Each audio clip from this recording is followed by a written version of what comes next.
ಒಬ್ಬ ರೈತ ಕಷ್ಟಪಟ್ಟು ಸಾಗುವಳಿ ಮಾಡಿ ಜೀವನ ಮಾಡ್ತಾ ಇದ್ದ. ರಾಜನ ಕೃಪೆಯಿಂದ ಒಂದಿಷ್ಟು ಬಂಜರು ಭೂಮಿ ಸಿಕ್ಕಿತ್ತು ಅವನಿಗೆ. ಅದನ್ನ ಬೆವರು ಸರಿಸಿ ದುಡಿದು ಚಂದವಾದ ತೋಟವನ್ನಾಗಿ ಮಾಡಿದ್ದ. ಅಲ್ಲಿ ಥರದ ಹಣ್ಣಿನ ಗಿಡಗಳನ್ನು ಬೆಳೆಸಿ ಅವುಗಳನ್ನು ಮಾರಾಟ ಮಾಡಿ ಬದುಕು ಸಾಗಿಸ್ತಾ ಇದ್ದ. ಆ ಬಾರಿ ಅವನ ದಾಳಿಂಬೆ ತೋಟದಲ್ಲಿ ಫಸಲು ಬಹಳ ಚೆನ್ನಾಗಿತ್ತು. ತುಂಬಾ ದೊಡ್ಡ ದೊಡ್ಡ ಹಣ್ಣುಗಳು ಬರ್ತಿದ್ವು. ಎಷ್ಟು ಚಂದ, ಎಷ್ಟು ಚಂದ, ನೋಡೋಕ್ಕೆ ಚಂದ. ಅವನೊಂದು ವಿಚಾರ ಬಂತು, ತನಗೆ ಇಷ್ಟೊಂದು ಚೆನ್ನಾಗಿರೋ ಬೆಳೆ ಬಂದಿದೆ, ಜಮೀನು ಕೊಟ್ಟಂತ ರಾಜನಿಗೆ ಅವನು ಕೊಡ್ಬೇಕಲ್ವಾ, ಕೃತಜ್ಞತೆ ತೋರಿಸ್ಬೇಕಲ್ವಾ.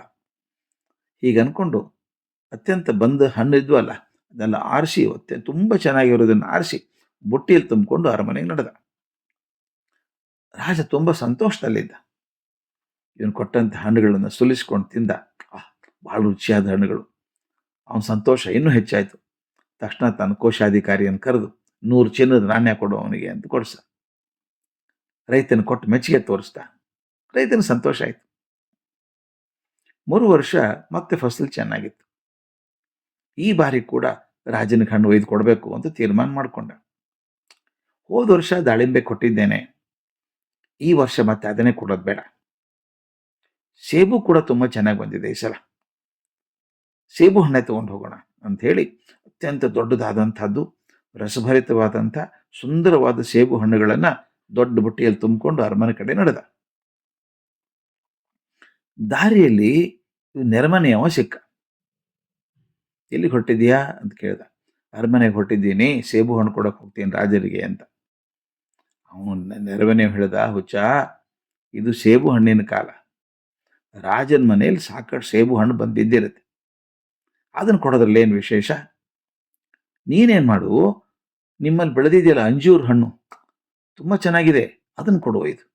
ಯಾಕಂದರೆ ಸೇಬು ಹೇಗೂ ಇದ್ದೇ ಇದೆ ಅವನ ಕಡೆ, ಅಂಜೂರು ಕೊಡು ಚೆನ್ನಾಗಿರುತ್ತೆ ಅಂತ ಹೇಳ್ದ. ಹೌದು ಅನ್ನಿಸ್ತು ರೈತನಿಗೆ.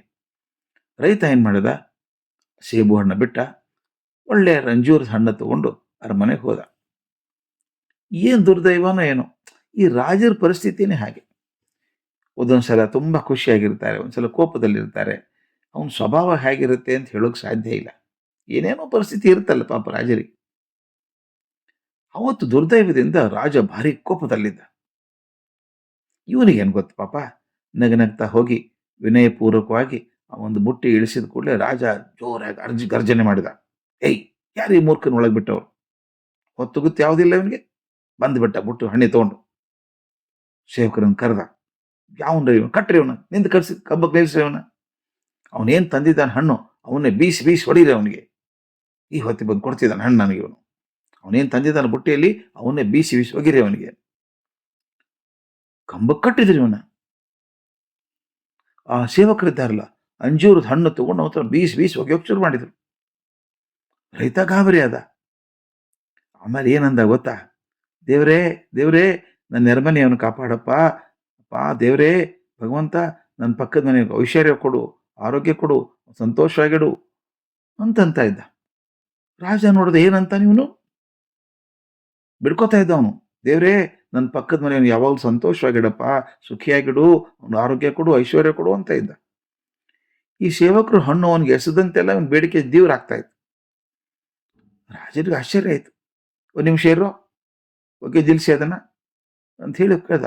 ಏನಯ್ಯ, ನಿನಗೆ ಹಣ್ಣು ಎಸೆದ್ರೆ ಪಕ್ಕದ ಮನೆಗೆ ಒಳ್ಳೇದಾಗಬೇಕು ಅಂತೀಯಲ್ಲ, ಯಾಕೆ ನೀನು? ಏನು ಕಾರಣ? ಅವನಿಗೆ ಯಾಕೆ ಒಳ್ಳೇದಾಗಬೇಕು ಅಂತ ಕೇಳ್ದ. ಆಗ ರೈತ ಹೇಳ್ದ, ಸ್ವಾಮಿ, ನಾವು ನನಗೆ ಯಾವಾಗಲೂ ಋಣಿಯಾಗಿರ್ಬೇಕು. ಅವನೇ ಹೇಳ್ದ ದಾರೀಲಿ ಅಂಜೂರದ ಹಣ್ಣು ತಗೊಂಡು ಹೋಗು ಅಂತ ಹೇಳಿ. ನಾನೇನಾದರೂ ಮೊದಲು ಯೋಜನೆ ಮಾಡಿದಂತೆ ದೊಡ್ಡ ದೊಡ್ಡ ಸೇಬು ಹಣ್ಣು ತಂದಿದ್ರೆ ಏನಾಗಿರ್ತಿತ್ತು ಗೊತ್ತಾ ಸ್ವಾಮಿ? ನನ್ನ ಮೈಯಲ್ಲಿ ಒಂದು ಮುಳೇನೂ ಉರಿತಿರ್ಲಿಲ್ಲ ಅಂತ. ರಾಜ ವಿಷಯ ಅರ್ಥ ಗಹಗಹಿಸಿ ನಕ್ಕು ಹಣ್ಣು ಎಸೆಯೋದನ್ನು ನಿಲ್ಲಿಸಿ ಆ ಅಂಜೂರ ಹಣ್ಣು ತಗೊಂಡು 100 ಹೊನ್ನು ಕೊಟ್ಟು ಕಳಿಸಿದ. ನಾ ಯಾಕೆ ಈ ಕತೆ ಹೇಳಿದೆ ಅಂದರೆ, ನಾವು ಯಾವಾಗ ಒಂದು ಕೆಲಸ ಮಾಡುವಾಗ ಮತ್ತೊಬ್ಬರಿಂದ ಪ್ರತಿಕ್ರಿಯೆ ಹೀಗೆ ಬರ್ತದೆ ಅಂತ ಹೇಳೋದು ಸಾಧ್ಯ ಇಲ್ಲ ಅಲ್ವಾ? ನೀವು ತುಂಬ ಖುಷಿ ಆಗತ್ತೆ ಅಂತ ಏನು ಹೇಳ್ತೀರಿ, ಹೋಗ್ಲಿ ಬಿಡಿ ಅಂತಾರು. ಒಂದ್ಸಲ ಅವ್ರ ಕೋಪದಲ್ಲಿದ್ದಾರೆ ಅಂತ ಏನೋ ಹೇಳೋಕೆ ಹೋಗ್ತೀರಿ, ಗಹಗಹಿಸಿ ನಕ್ಕು ಬಿಡ್ತಾರೆ, ಚೆನ್ನಾಗಿದೆಯಲ್ಲ ಇದು ಅಂತಾರೆ. ಅಂದರೆ ನಿಮ್ಮ ಮಾತಿಗೆ ಜನರ ಪ್ರತಿಕ್ರಿಯೆ ಹೇಗಿರ್ತದೆ ಅಂತ ನೀವು ಊಹೆ ಮಾಡೋಕೆ ಸಾಧ್ಯ ಇಲ್ಲ. ಒಬ್ಬರು ತಮಾಷೆಯಾಗಿ ಮಾತಾಡುವಂಥವ್ರು ನನ್ನ ಸ್ನೇಹಿತರಿದ್ದಾರೆ. ಅವ್ರು ಹೇಳ್ತಿದ್ರು, ಒಂದು ಕಡೆ ಹೋಗಿ ಎಷ್ಟು ಜೋಕ್ ಹೇಳಿದೆ ಗೊತ್ತಾ? ಏನೂ ನಗಲೇ ಇಲ್ಲ ರೀ ಅವರು. ವಿಚಿತ್ರ ಅನಿಸ್ತಪ್ಪ ನನಗೆ. ಇನ್ನೊಂದು ಕಡೆ ಹೋಗಿ ನನಗೂ ಮನಸ್ಸಿರಲಿಲ್ಲ. ಏನೇನೋ ಸಣ್ಣ ಸಣ್ಣ ಜೋಕ್ ಹೇಳಿದ್ರು, ಅವ್ರು ಬಿದ್ದು ಬಿದ್ದು ನಕ್ರು. ಈ ಜನರು ಯಾವಾಗ ಹ್ಯಾಕ್ ಸ್ಪಂದನೆ ಮಾಡ್ತಾರೆ ಹೇಳೋಕೆ ಸಾಧ್ಯ ಇಲ್ಲ ಅಂತ ಹೇಳಿದ್ರು. ಇದು ಹಾಗೆ ಸ್ವಾಮಿ, ಪ್ರಪಂಚ ಇರೋದೇ ಹಾಗೆ. ನೀವು ಅಪೇಕ್ಷೆ ಮಾಡಿದ ಹಾಗೆ ಪ್ರತಿಕ್ರಿಯೆ ಬರ್ತದೆ ಅಂತ ಹೇಳೋಕೆ ಸಾಧ್ಯ ಇಲ್ಲ. ಅದಕ್ಕೆ ನಾವೇನು ಮಾಡಬೇಕು? ಎಂಥ ಪ್ರತಿಕ್ರಿಯೆ ಬಂದರೂ ಕೂಡ ನಮ್ಮಲ್ಲಿರುವಂಥ ಸೃಜನಶೀಲತೆಯಿಂದ ಅದು ನಮಗೆ ಅನುಕೂಲ ಆಗುವ ಹಾಗೆ ಪರಿವರ್ತೋದಕ್ಕೆ ಸಾಧ್ಯ ಇದೆ ಅಲ್ವಾ? ಪ್ರತಿಕ್ರಿಯೆ ಹೇಗಾದರೂ ಬರಲಿ, ಅದನ್ನು ನಮಗೆ ಹೊಂದಿಸ್ಕೋಬೇಕು, ನಮ್ಮ ಮನಸ್ಸನ್ನು ಸರಿಯಾಗಿ ಇಟ್ಕೋಬೇಕು. ಅದೊಂದು ದೊಡ್ಡ ಕಲೆ.